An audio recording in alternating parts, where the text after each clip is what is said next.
Hey everyone, welcome back to the Castaway Consultants, where we teach future Survivor players how to play the game by criticizing current players, something like that. You get it. I'm your host, Ryan Stacy, joined today by two other hosts, Derek Kupacek, Josh Wessler. And guys, tonight we're talking about episode 7 of Survivor 50. That's not how I play Survivor, and we're going to discuss how we play Survivor. Not like Coach. That's my answer.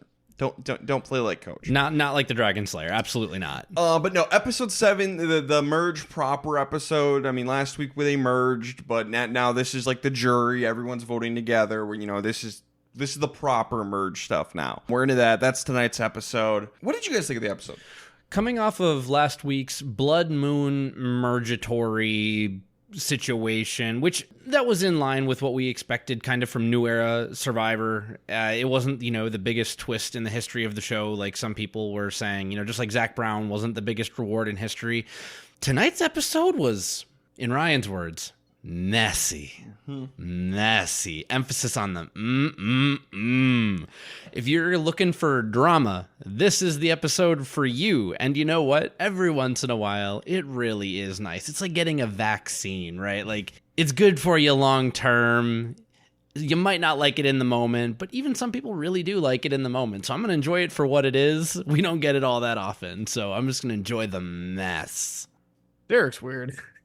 I enjoyed this episode. It was fun having the largest tribal council ever.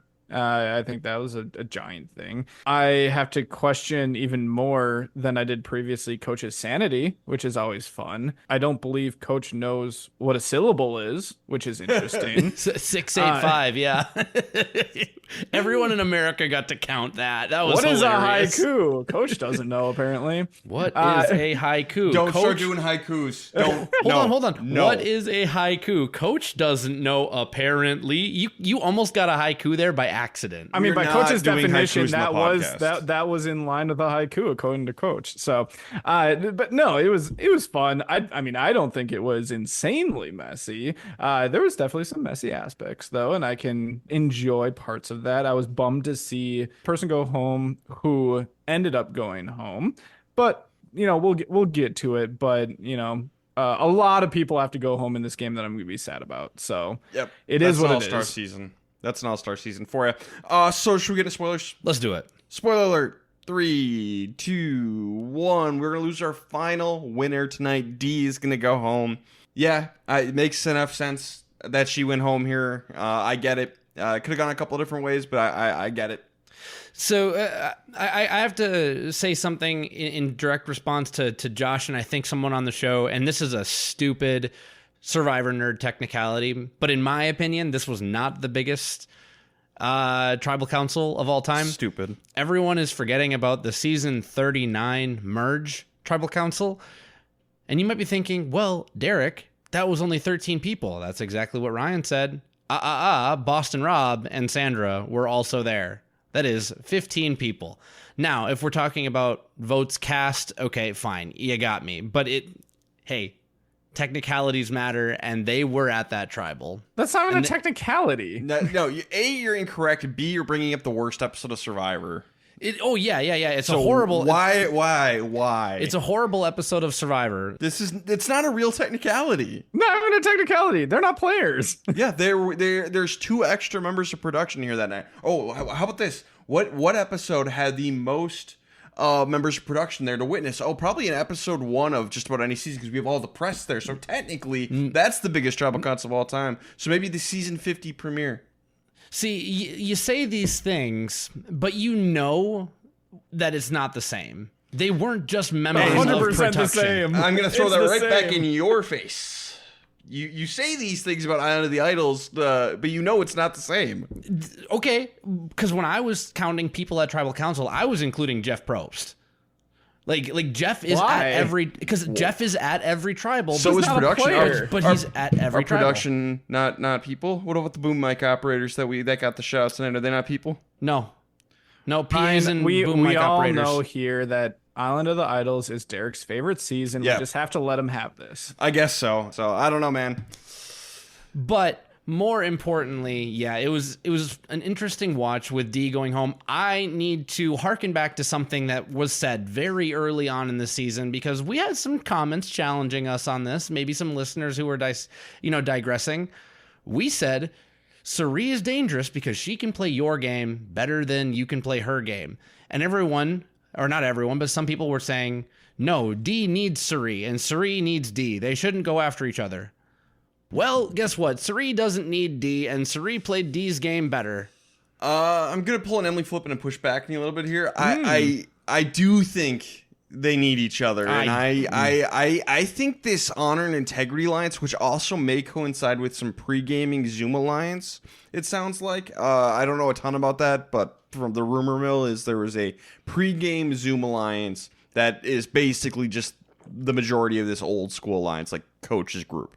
I think Cirie may have made a tactical error if it was possible. If she could have saved Dee, maybe get like Christian and Devins and Emily on board and come together and take out like a coach or a Jonathan. I think that might have been the better move. I'm a little worried that over this episode and maybe the next one, this old school alliance is going to take control of this game and never let go.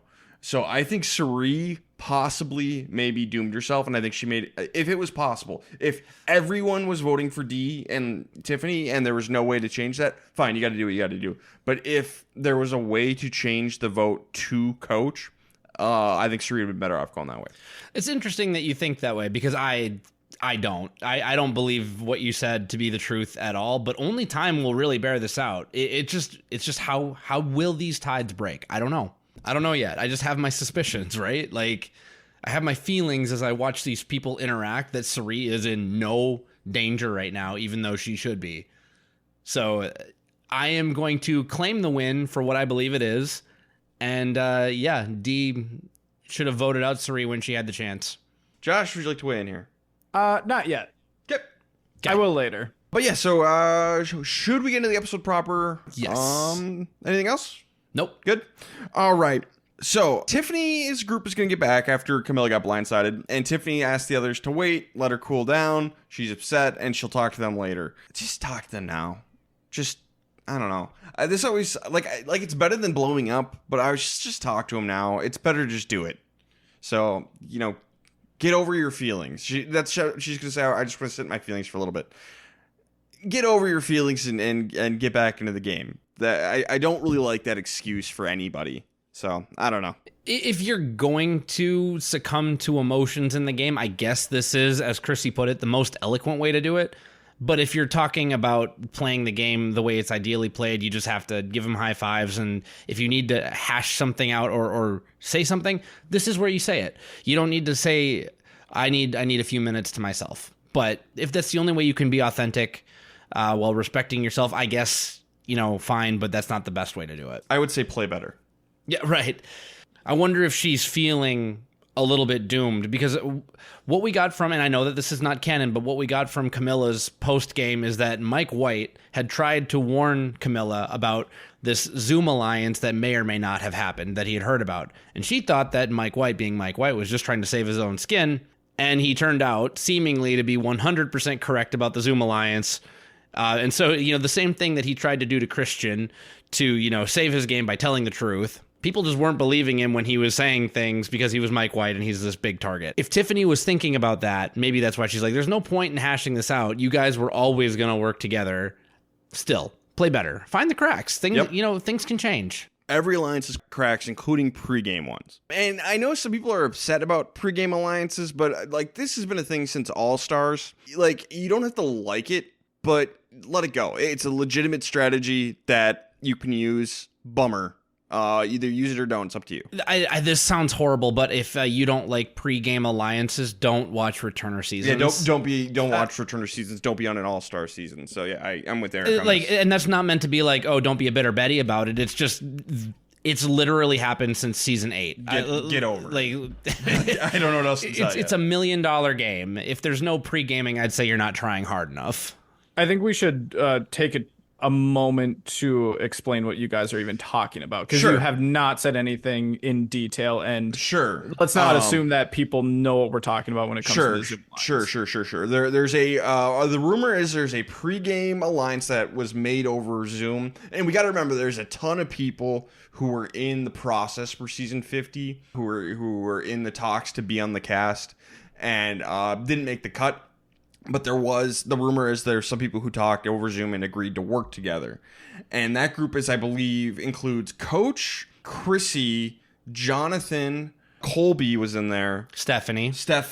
Am I forgetting anybody? Or was that I saw a couple other names. I'm not finding the source immediately quickly here, but those 6 were definitely. And so when you looked at this particular tribe where Camilla went home, it was Stephanie, Chrissy, and Jonathan, 3 members of the quote-unquote Zoom alliance. Yep. People who generally play a little more old school way, they wanted to look out for each other. Something very similar happened in Cambodia. It was Terry Dietz, Kelly Wigglesworth, Jeff Varner, Vitas, and then I think Shane Powers was in there too, and Teresa Cooper, but they didn't make the cut. So those 2 didn't factor in, and yeah, they weren't super successful. But yeah, so that is the rumor going on kind of right now, is that group had a pregame alliance going in. That's kind of how it's been played out on the show, even though it's more presented as an old school alliance rather than a pregame alliance. And then, who knows who else was in pregame alliances that didn't make the cut or did. So yeah, it's something to keep in mind. It's a legitimate strategy, and I'm honestly just kind of tired of people whining about it, I'll be honest. Yeah, I don't think you should necessarily whine about it. Is it an aspect of the game that can be frustrating? I understand where that can be frustrating as a viewer, 100%. And even as a player, if you choose not to pregame, we talked to Devins about not pregaming, whether that's a good strategy or a bad strategy. Maybe we'll find out throughout the course of the season. However, we did see it in the Blood Moon episode. I think it was Chrissy go up to Jonathan, I think, or Stephanie, I don't remember who it was, basically saying like, we're cut from the same cloth. So it was almost like they're trying to present it as like a new thing that they were forming, when it's a little disingenuous to say it in that way. And maybe they were just doing it for production and editing purposes, but this was not, in hindsight, it wasn't necessarily a natural like come together, hey, discover each other for the first time and form an alliance on a shared background type of alliance. There's more to it than that, and I think that's important. Yeah, and I can understand why the show wouldn't want to show that in that capacity, because I bet you they don't like pre-gaming. So I guess my advice as a consultant would be to pregame, but nothing too hardcore. And like Rick Devin said, we got to be flexible. You can come with a plan to you have a pregame with Vitas, and he goes out first, that kind of thing. So don't be locked in on it. But I would say, follow the Ghostbusters rule. Even pregame on an All-Star season, if someone approaches you with an alliance, you say yes. You don't have to go through with it all the way to the end, but it's an option to hit the ground running. So I would say you don't have to aggressively pregame, but if, don't be afraid to talk to people, and if people suggest it, say yes. And even with a pregame alliance, there's always going to be someone at the bottom. Yep, exactly, especially with one this big. There are cracks. Aubrey is going to tell Rick Devins that she forgot to play her idol, and nobody buys that for a second. Like, damn it. What's worse, this or I want to start a dialogue? What's the worst Aubrey moment? I mean, Aubrey going to everyone in a span of like, I guess, one supercut, but the first day on the beach essentially saying, I want to start a dialogue. That's number one. Like, that is the quintessential Aubrey moment. Her best moment is spitting at the challenge with the bounty hunter Jason, holding her arms up. That's peak Aubrey, and that's all respect. But this is rough, man. Like, Ben forgetting who to vote for on 46 and then forgetting to play the idol you promised you were going to play. Like, what's worse? I think this. Well, and there's no reason for her to say this. Just say, no, she played her shot in the dark. And in that moment, I changed my mind because I felt safe, because that told me that the votes were going to go her way. Like, there's nothing wrong with that. You can still play your idol the very next time with no consequences. Just say, no, like it just shifted. Now, do you think Devins was dangling grapes for production when he was saying, if we knew that she wasn't going to play her idol, we would have voted out Aubrey instead so that it would boomerang back to Christian? I don't know that I believe that they would have done that, because why build the bridge with Aubrey if you're just going to burn it to get an idol back to someone who isn't you? So I'm not really sure what to make of that. So all I can say is last week when I said you need to tell Devins and Christian that you're going to play your idol, otherwise they might target you. My only takeaway is like that validated that claim. Like you needed to, whether he's bluffing or not, they were aware of the risk. Everyone was. Yeah, maybe if it was like 100% they knew Aubrey was not going to play the idol, maybe you take that opportunity. But we also got to remember Devins and Aubrey played together. So do you want to burn that bridge? We know Christian has no problem with cutting people he's played with. Would Devins do the same? I'm not sure. And I don't know how close he and Aubrey are. They just spent some time on the edge together. So anyway, D is pissed at Jonathan, and Jonathan's like, well, you blindsided me with Charlie. Like, what did you expect? Yeah, he's right. That's what happens when you blindside somebody. Even if you blindside someone and they stay in the game, they will remember that. It's bad on them if they don't remember that. So Jonathan's completely in the right, but the whole thing does blow up a little too much for my liking. I know Jonathan says he was trying to press D's buttons a little bit to trigger some fireworks. I don't know if that's the right move because D's on the jury now. She's the mayor of Ponderosa and she's pissed at you. Not someone you want as the mayor because that sets the tone. Everyone who comes to Ponderosa to be a member of the jury is going to hear what she has to say. That's the tone. She's mad at Coach. She's mad at Jonathan. I'm not saying they can't win anymore. Maybe I am for like a Coach specifically, but it does, I think, hurt both Coach and Jonathan's chances to have D as the mayor. Where I liked what Jonathan did is if you let D and Coach fight, like just, drop the Coach bomb, like let Coach know that D doesn't trust him and that it's really shady. And then watch them two fight. But I think Jonathan jumped into it more than even maybe he would have wanted to, especially given that you haven't actually established that much of a foothold with, in air quotes here, the Zoom Alliance. You haven't drawn lines in the sand with all 14 people together yet. So I agree with you, Ryan. But if you'd have stepped back a little bit and just let Coach be Coach, this could have been like perfect. Well, and I think it depends on who it is. I think if it is an under-the-radar player who you want to try to expose, I don't really have much of an issue with it. Previous winner in D, who everyone knows is a threat, you don't need to do this. Like, you don't need to expose D and get her to like be out in the open because she's being loud and antagonistic with you. That's just not necessary. So yeah, it turns into a big thing between Jonathan and Coach versus D, because Coach is like, people are saying you're going around saying I'm not trustworthy and all this stuff. And Coach is basically going to give a speech drawing a line in the stand saying, hey, you all have to make your decision, honor or no honor. We're not going to tolerate no honor in this game. Okay, Coach. The honor, the winner of Survivor 50 is going to be a winner with integrity. Yeah, okay, Coach. Coming from the guy who started the season by stealing Ozzy's key on semantics. I love Coach. He is a self-righteous hypocrite. He can be an entertaining player and you can still, see flaws. I love watching him play badly.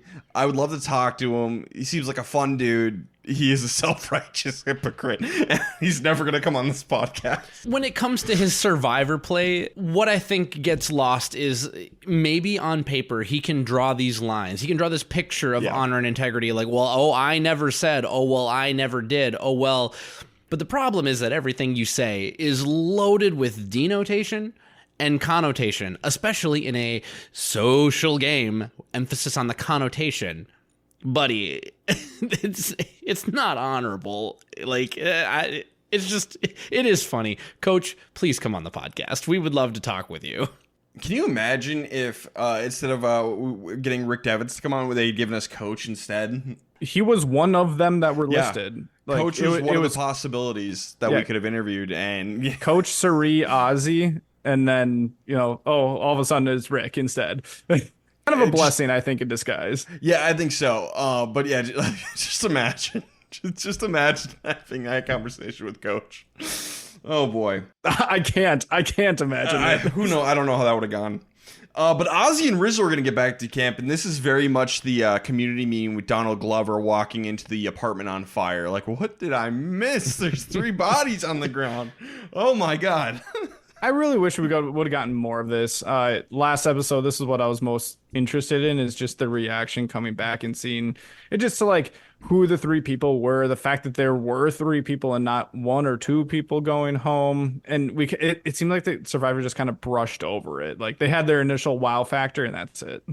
We had to get into Coach recruiting Rizzo to fill Colby's spot in the Four Horsemen Alliance. So Coach recruits Rizzo, them, Joe, Jonathan, and Rizzo says he's in. He has no interest. This is not Rizzo's kind of game at all. He's with Serene Ozzy. As consultants, blanket rule, never say replace. Like, never say, hey, we want you to replace this person in our alliance. Whether it's because you were split up into different tribes and you lost that person, or they went home because of Medivac or something, because that person's automatically going to feel like they're at the bottom and have no loyalty to you, and might not even go with you even for the first vote. I don't see any sort of upside into having someone replace another member. Like, ooh, I made from first alternate into fourth place on this alliance. Rizzo correctly identifies and hones us in on this, and Coach, for, I don't know, the umpteenth time this season, is putting his foot in his mouth. Yep. I love Coach. He can, he's going to use this for this episode. He's going to be a part of Coach's plan. We'll see how that goes into the future. Emily is going to once again prove she cannot keep a secret to save her life. She's going to go ask Rizzo about his idol and who gave it to him, if he knows yet. And he's like, how the hell do you know about this? I didn't tell you, but she's going to say Dee told her about it, which she did. Dee told Emily, Tiffany, and Jonathan about Rizzo's idol. So Rizzo is going to be like, well, I can't trust Dee now. And Dee's going to deny it, but it's like, yeah, it was me in confessional. So yeah, not great. What's fascinating about this dynamic is there is a world where Rizzo should just like put this on his ammo belt and not confront Dee, because if you only told Dee about it, it's obvious who Emily told, unless Emily is the one who gave you the idol. That's the only other possibility, is that she gave this up. So don't necessarily like out her to her. But what I think it revealed is that Dee is like, yeah, I made a mistake. Where in some episodes it's like, ooh, I need to take out Rizzo because this has now become a threat to my game. We didn't get that. So the opposite. It seems to me that Dee's a threat to Rizzo's game, but Dee needs Rizzo for her game. At least that's how she saw it in that moment and why she highlighted it as a mistake. It's interesting to think about it like that. A boat is going to arrive. One person's got to go with. It seemed like nobody wanted to go, so they did a rock draw with their shots in the darks to decide who goes. Stephanie ends up going. With the bum shoulder. Yeah, she's got to go do the classic Survivor after throwback with the bucket over your head. You stick your arm in the air and you stand there. Not until the game is over. She has to stand there for an hour. If she does it, she gets an advantage. If she fails, she loses her vote. And we're reminded in Heroes vs. Villains, Stephanie dislocated her shoulder in the very first challenge on day one. She had to have surgery on it afterwards, so she can't use her dominant arm because she can't lift it that high for that long. So she has to use her left arm. She does it, so she does win the vote steal, but it was very funny that it was Stephanie of all people. Really playing the long play here, all the way back to season 20. And it's good to remember that when you get hurt, forever check engine lights. Yeah, well, you eventually, injuries start to stick around. I really like the format, because I don't think we've really had something like this before, where we're using an individual immunity challenge, like a stamina type challenge, in a journey. I would definitely be on board with seeing more of these in the future. I liked it. Yeah, this was good. I liked it. I liked it a lot. Good job, production. So Stephanie's lie, she's going to get back to camp and say what it was, and if she made it to 30 minutes, she got her vote back. If she made it to an hour, she got an advantage. She says she stopped at 30. Suri and Stephanie are going to walk off, and we got to remember Suri and Stephanie played together. They were on the Heroes Tribe together. Suri knows Stephanie is so full of crap, and Suri hints that she knows. Stephanie's like, all right, listen here, bitch. I got the advantage. I know we're a family-friendly podcast, but this is what Stephanie said. So what are you laughing at? She's like, I'm not laughing at anything. Listen here. I got an advantage. I laughed. I cackled. Can't bring Suri anywhere. Yep. So tells the truth to her. Suri is going to tell Rizzo. Rizzo is going to say, hey, by the way, D told people I had an idol. So they're like, okay, maybe we vote out D. And they do vote out D. We might have to let her go. Immunity challenge, we're going to get divided into 2 groups of 7. The winning group gets Chinese food and the right to compete for individual immunity. That group ends up being Devins, Christian, Joe, Stephanie, Emily, Ozzy, and D.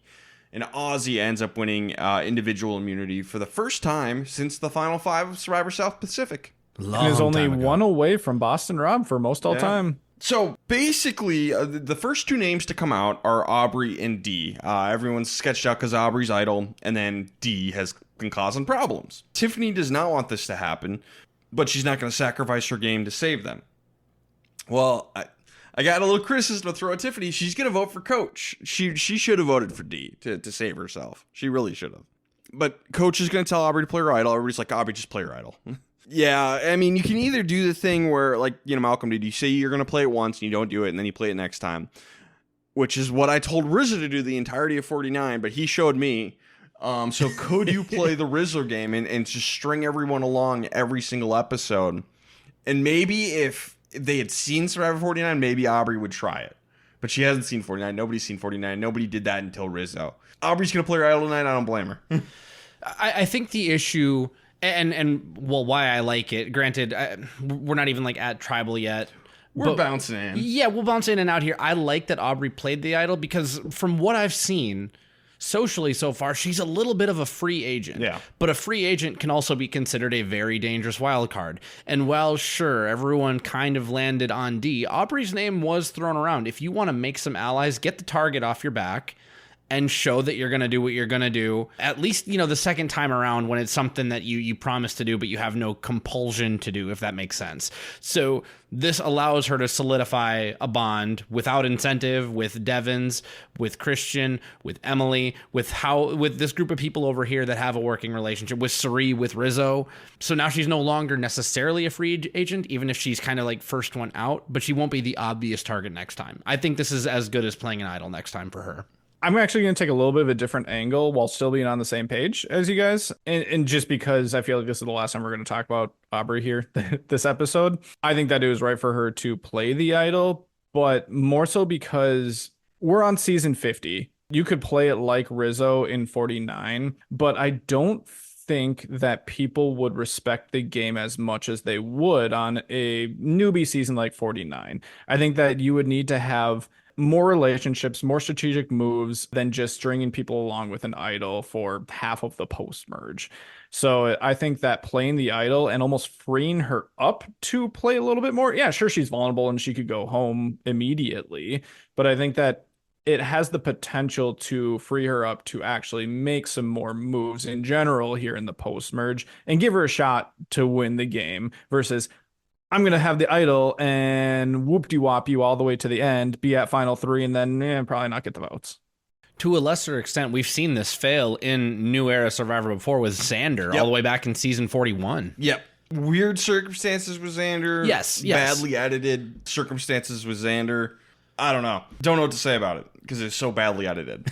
It's season 41. Yeah. So Coach's group, they're going to change the vote. They want to make it D and Tiffany as the backup instead because if Aubrey's going to play her idol, Aubrey plays her idol, D hits shot in the dark. Oh no, who goes home then? So if we change it up, Tiffany goes home. So Coach is going to start organizing, marshaling everyone because there's so many people. And while he's doing this, he makes a comment that they don't want to tell Christian the whole plan because he's like wishy-washy and in the middle. But he tells Devins this. And so Devins immediately tells Christian the whole plan in Coach's comment.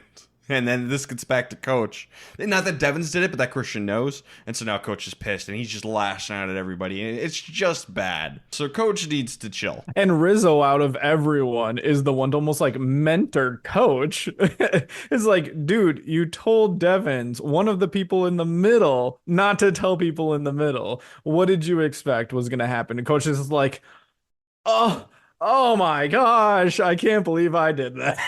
See, I thought it was funny because the first thing that Coach did in this episode with Rizzo was turn Rizzo into Colby. And the second thing he did was force Rizzo to become Tyson Apostle. How to coach him in the game. But Rizzo's got this great line. We slay dragons at tribal, not at camp. Yeah, Rizzo. That's a great line. That is an awesome line. I'm shocked that coach wasn't just like, I'm done. I have nothing left for this guy. He's perfect. Yeah, I'm surprised he didn't say like the student has become the master. The student has become the master. Yes, That seems coach. a very coach thing. But yeah, coach is telling people how to vote. People are like, they all want to vote for D and they don't want to vote for Tiffany because they want the name, like they want the credit. It's like, whatever. People are getting bent out of shape about this. That is a little ridiculous. Just like, I'm fine. I'll vote for Tiffany. It's fine. Who cares? I think it was more so that they didn't want to have, they didn't want to go back to camp and have the person that they voted for still there. All you got to say is like, it was a split vote. Whoop-de-flippin' ding. Everyone's playing very, very carefully. A little too carefully on that one. Like, I'm just saying what they're thinking. They're thinking wrong, is what I'm saying. But Stephanie is told to vote for Tiffany by coach. She doesn't want to do that. She's like, I like Tiffany. I'm going to vote for D.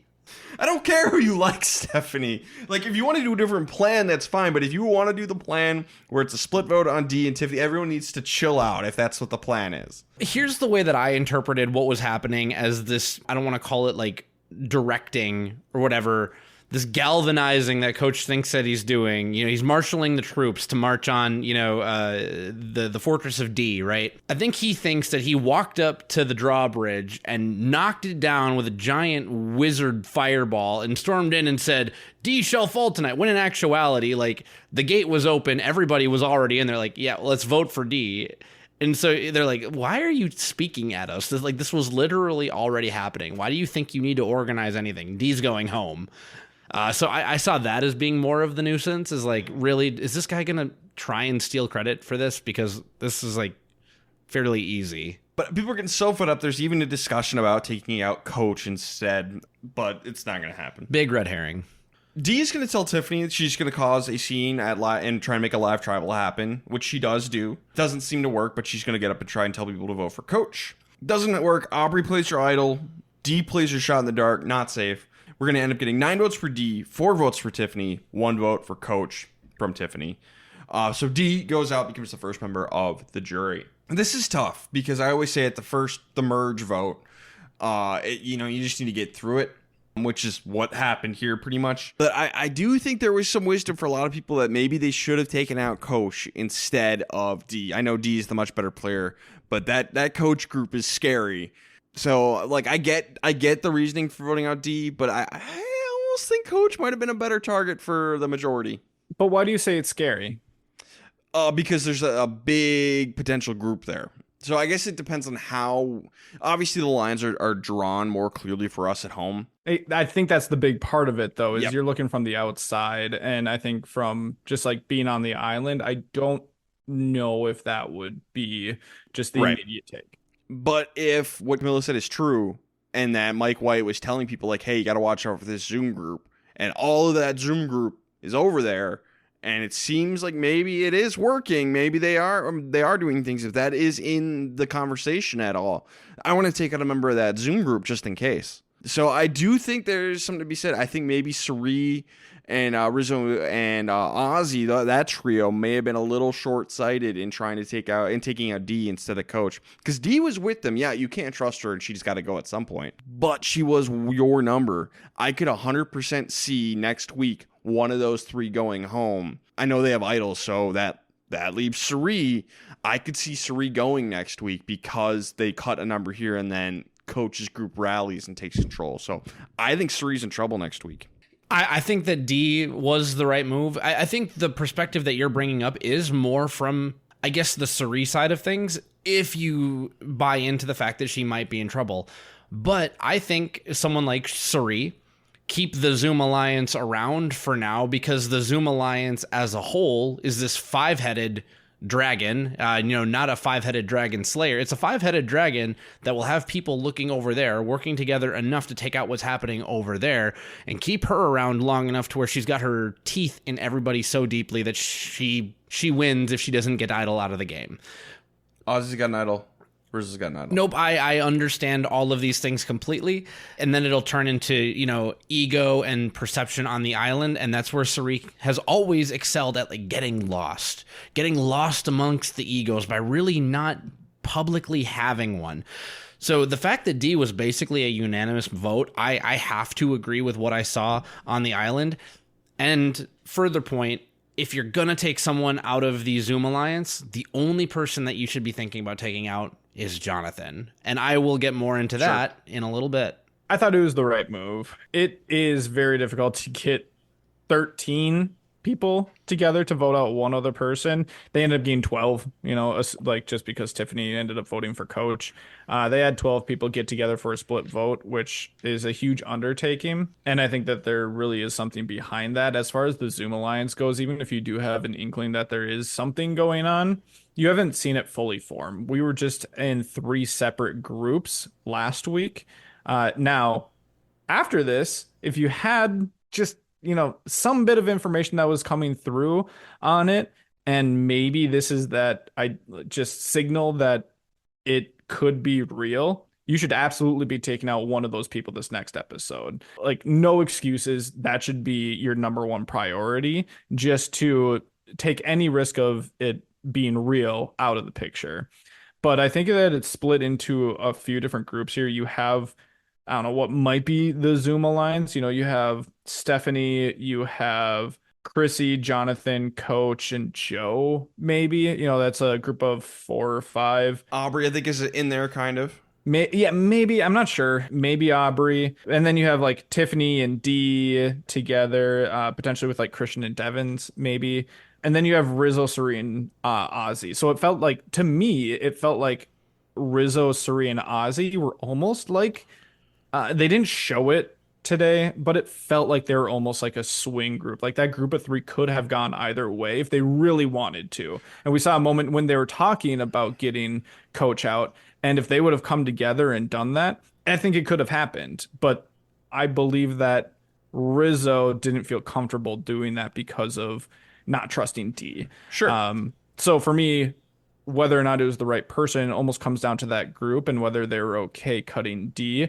And I'm basically just kind of shrugging my shoulders and saying, like, I can see it. Yeah. I can see why you wouldn't want to. I can see it. But you got to be really careful, because there's another group once upon a time that had like an inkling of an alliance forming and didn't take the shot. They're called Pagong. Yeah, okay. Season 1. This is the season 50 version of that. No. Yes. No. Yes, it is. Yes, it is. I was just going to remind the listeners, and maybe Ryan to a lesser extent, we don't necessarily have super duper confirmation that the Zoom Alliance is a thing, and they don't have much confirmation that it's a thing on the island either. So I think it's something to keep in the back of your mind, but not something to determine whether or not a move is right or wrong yet. So that's why I say, like, be watching. Probably do something about it. How much do they know? Right. And I don't know the answer to that. And we don't know the answer to that, and that's what makes it hard to say that this is a bad move, because Dee is an amazing player, and she needed to go at some point. If I can, we have the ability to zoom out a little bit with our perspectives, and maybe I'm zooming out farther than usual zooming. Yeah, right. But with what I'm zooming out with, I think I'm right. What did social media think? Social media was a pretty good consensus. About 78% of people said no. The wrong person went home tonight. They all wanted Coach to go. Yeah. Not everyone likes Coach. Or they just really like D, and they didn't care who. Sure, probably both. Probably both. All right, should we get into best and worst player of the episode? Let's do it. For best, I'll kick us off. I'm gonna go with Stephanie. She was part of that group that took out D. That potential, the old school line / Zoom group, for whatever they are, for them, this is good. This is objectively good, so good for them. They pulled this off. Stephanie was part of that, and she got a vote steal, so I have Stephanie. Yeah, I landed on Rizzo. For one, at the beginning of the episode, technically still on Exile Island, we get confirmation that he and Ozzy have solidified their bond and are now in a solid trio with Suri. Suri brings the knowledge of the Stephanie advantage to Rizzo, and Rizzo is clever and deduces, one, that he is the heir apparent 4th horseman, 5th horseman replacement, and figures out that D is not a trustworthy ally and helps to direct traffic and allows D, even though an option for Rizzo going forward, not something that you're gonna lay down and die. You're not gonna fall on that grenade, not for D. So everything that Rizzo did this episode was absolutely stellar. I don't think he made a single mistake. So I think it's Rizzo. I would agree with Rizzo. I really like his thought process here. I know Ryan disagrees with it, but I think when you have someone who you find that is maybe not necessarily untrustworthy because no information is safe with Survivor, and you shouldn't be overly surprised if someone shares your secrets that you told them. However, I love his positioning right now in the game. He has a really tight group of three with him, Suri, and Ozzy, and he's getting really close with Coach and this old school potential Zoom alliance, who he definitely was not part of pregame. 100% he was not part of pregame. So I think that he's in a really good spot to be able to keep the attention off of him, whether or not more of the other group goes home or if they start to target the old school Zoom alliance. And then him, Suri, and Ozzy could just maybe be the people floating in the background. And then what do you have still there? Two legends of the game that can go home before you. So I really like the way that he's positioned himself for the long run here. Okay. Worst player, Dirk, what do you got? I have Coach for being Coach. It's Coach. It's Coach. Yeah, he got what he wanted and took out somebody, but just the way he did it was bad. Yep. All right, let's get into who is going next. Josh, what's going to happen? I'm going to believe it. I'm going to believe a little bit that was hinted at with Coach. We got an eagle screech in the Next Time on Survivor, which, is all you should really know. It's kind of like the send-off for Coach. So I think that he's going to be going home. I think anyone who might potentially have been suspicious about any sort of pregame alliance would see this and recognize like, oh, yeah, we can't let this go too far. Let's take out someone now. Might as well be Coach. I'm going to go the other way. I think Coach is going to win out on this episode. I think he is going to get the numbers he needs to make his move and lock it in for his tribe or his alliance, at least for now. I think he's going to rally the forces. I think they're going to use Stephanie's vote steal to make it happen. Now, the question is, who do they target? Because they know Ozzy's got an idol. They know Rizzo's got an idol. So I would kind of lean maybe towards a Devins or a Christian with that. Maybe they play their do their whole song and dance, the tribal council, with their fake idol. So that really leaves, if that works, that would divert the votes to maybe either Emily or Suri. And I think Suri's the bigger target, obviously. So I think Suri's gone. I can't poke too many holes in your logic, except for I can't poke holes in your logic. I think you're wrong. I think that the people in the middle and Suri's group, if you want to call it like Suri's group, who isn't really in the middle, are going to get together and take out someone in the perceived threat of the Zoom Alliance. And to me, the only person to target on that side, if he doesn't have immunity, is Jonathan. I've got Jonathan going next. Okay. I could see it. I could see it. I mean, Suri is always a good choice to take out of the game. Yes. Good rule of thumb, folks. Okay. Suri is somehow always like 1B. Like, whatever you do, if you took out Suri today, that was probably good. Probably. But like... Yeah, if and when Suri goes home, the decision of did the right person go home, it should just be auto yes. Pretty much. 99%. I'll give that a 99%. Yeah, yes. like prove us wrong, somehow, but I'm not seeing it this season. All right. Yeah, we'll see. We'll see. I'm excited. I'm really excited for this next episode because there's going to be a big break here, I feel like. Mm-hmm. A line in the sand, if you will. All right, but this time... Exciting times, folks. It's time for some rank downs, jank downs, dank downs, and lank downs. It is that time of year. We are into the jury section. We're into the merge proper. So this is how this works: is we are ranking everybody left in the game from who would win against everybody else, no matter what jury setup, no matter what finalist setup there is. Who wins against everybody, all the way down to who loses against everybody, best to worst. This is not most likely to win. This is not least likely to win necessarily. This is who would beat everyone and who, all the way down to who can't beat anyone. So it's an expanded version of who can't win. Yep. So we each have our own version. And listeners, for those who are new here, send yours in. Josh will average them all and give the official listener rank downs. So send them in for next week, and we will read those off. I will average them. Derek will average. Derek will average them. Josh does the socials posts, and then he does like other stuff. But like I average these. Josh is marketing. Derek's math.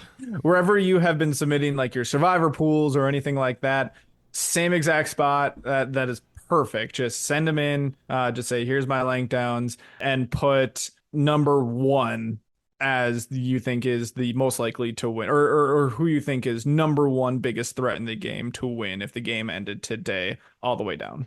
Though I will say, I think I'll be able to figure it out. Coach will be on one end and Sari will be closer to the other. Usually, you never know. You never know. But please let me know. So I'll start us off, and my first one of the year is always kind of rough. So I'm gonna do this. I'm gonna put some more thought into this at work tomorrow, and I'll have a stronger one for next week. This is just one this is pretty much just my gut. So I haven't done the map. Usually what I like to do is like map out the votes and like figure out who would vote for who. This is just going off my gut though. For best to worst, Sari, Christian, Rizzo, Devins, Ozzy, Jonathan, Tiffany, Emily, Aubrey, Stephanie. Down on my bottom 3, Chrissy. My 2 can't wins are Coach and Joe, with Coach beating Joe. Yeah, and a surprise final 2, Coach winning. All right. Now time for Derek's Dank Down. And there's some commonalities with Ryan's here. I'm going to start right at the top. Sari is the most dangerous, but we're going to get a little different now. I've got Rizzo, Ozzy, so their entire trio, followed by Christian and Devins, the duo. Then I have Jonathan, leader and best of the Zoom Alliance so far, followed by Emily for being a very unreliable but key piece of this game so far. Tiffany, then, for basically being a nothing and likable. Aubrey for being kind of a nothing and slightly like antisocial but not unlikable. And now, the reason why I don't think that anyone really in the Zoom Alliance would have made sense is because the bottom 4 people are all in the Zoom Alliance. I have Stephanie, Chrissy, Coach, and Joe. But if those 4 are the final 4, one of them's winning. You're absolutely right. But I'm thinking like if you're in the middle or at the top, you're like, I can go to the end with any of these jokers and clean the house. And that's all respect to them. It's just if I'm doing this exercise in my head, I've got 4 of the 5 at the bottom. That's funny. You guys had the exact same bottom 5 in order. Yes, we did. All right. And mine is close, but not the same. So mine, I as well have Sari in my number 1 spot. And then I have Christian, Rizzo, Devins, and then I have Emily. So a little bit higher than you guys on Emily, before getting to Ozzy, and then Aubrey. And then it may be controversial, but I have Coach after that. I have Coach up next, just because I think that if he can get to the end for some reason, he could figure out a way to get the votes. Now, we've seen it before. But I have faith that Coach... No, I don't have that much faith. Oh, yeah, you have faith in the family? This ranking has a lot more to do with the other people who are below him rather than Coach himself. You have Coach above Jonathan, right? Yes, I do. You're drunk. You did, dude. Drunk. What did Jonathan do to you? Did he give you a wedgie in high school, a la like Christian Ubicki? I'm just jealous of his muscles, man. I can tell. Clearly, it shows. Well, after Coach, I do have Jonathan next, followed by Tiffany, and then Chrissy, Stephanie, and Joe. So, final 3. If it's Chrissy, Stephanie, and Joe, I think Chrissy could take that home. Stephanie and Joe, surprise final 2. Sure, give it to Stephanie. Why not? We need to talk about Josh's drinking problem. Yeah. That's pretty bad, Josh. That's really, really bad. Wow. I stick by it. I don't care. Who are you, Derek? I mean respect. I respect him for having these takes, but wasn't he the one who said earlier this season, if all the takes are hot, then they don't matter anymore? Hey, there are a lot of people who have issues with Coach, but there are a lot of people on his tribe and in his alliance who love Coach. So if those people are on the alliance, those are just jury votes ready to be cast for Coach. There are people on the alliance who love Coach. They also have issues with Coach. Everyone has issues with Coach. I love Coach and I have issues with Coach. Like, No. like you got to remember, he lost South Pacific at Tribal Council when he played a pretty good game up to that point. He should have won South Pacific. Has learned nothing, apparently. I mean, I don't think that he should have won South Pacific, but like he played a better game. He could have won South Pacific. He could have won South Pacific, yeah. It is a fluid list. The jank downs are fluid. Yes. Fluid like the liquor you're consuming. Yeah, if only. All right. So, clarify, who was everyone's bottoms two? I had Joe and Coach. You had... Yeah, Coach and Joe. And you had Joe and Stephanie. Got it. Okay. And then I also stuck 2 new forks. Coach and Joe. So now I have Chrissy, Stephanie, Coach, and Joe. My bottom 4 and 4 of the 5 Zoom Alliance. I just don't think it's going to happen. I can't wait till the final 4 standing. Look, if it does happen, obviously that is what it is. I don't see it happening. There's no part in my mind that believes that they are making it. I'm just shocked that you didn't have a fork in Joe already. Yeah, me too, actually. It was just waiting to see where it all broke out. Okay. All right, last thing we got to check in with is the Survivor pool. Bye-bye. Goodbye, Derek. So to recap last week, Ryan had picked Stephanie in the Survivor pool, and I had picked Rizzo, both of who made it on this episode. However, we did lose a few listeners here who had picked D. So I want to shout out Gabble Gabble for picking D, and I want to shout out Diane for picking D. And then we do have one other person who ended up picking D tonight, and that would be the reigning champ, the winner of the Survivor pool in season 49, Dawson. Dawson also picked D. Down he goes. Sorry, Dawson, but no back-to-back for you. Down the creek. Thanks for playing. Play again next season. Maybe you can regain your title that I'm going to take this year. Was that a Dawson's Creek reference? Yeah. That's pretty funny. I'm sure Dawson has heard that a million times. So make it 1,000,001. Wait, what have you heard a million times? You know, the pun to do with your name. Don't know what you're talking about. You have nothing to do? Got nothing. Anyway. It could be anything. You're not allowed to talk right now. That Fountain of Wayne? You don't get to, I'm cutting your mic. Ryan, do you hear a voice somewhere? I always hear voices. And they all sound like Derek. It's terrifying. Oh my god, what a nightmare. I hate both of you. This is what I get for being friends with these losers. Why am I the voice in Ryan's head that he hates? Yeah. When you try to fall asleep at night, you just... Sorry. Continue. Okay, well anyway, thanks for everyone for playing. Yes. All right. So for this week, I'll kick us off. Yes. I'm playing from behind slightly here just because Ryan does have at least one person. Actually, no, he has Angelina is the one that he has a leg up on, where he had already picked Angelina and she went home. So he does have an advantage over me. I have to be a little bit careful here, but risky a little at the same time. I am going to go with Emily here. She definitely could potentially go home, but I think she is pretty safe. I think if votes could go in any direction, if it's Coach or someone from that alliance, or if it flips around and goes to someone like Suri or Christian or Devins, I think they would be the first focus versus Emily. Could be wrong, but I want to get Emily out of the way. That's fair. I'm doing something similar, but I'm picking Coach. I'm going to follow Hubicki's law. I'm going to pick Coach. I'm going to assume he's not going to go home when he may have been the person implied to go home or who to be in trouble in this next time on Survivor promo. So I'm going with Coach. I hate it because I really wanted to pick Coach, but I just don't have the stones to do it.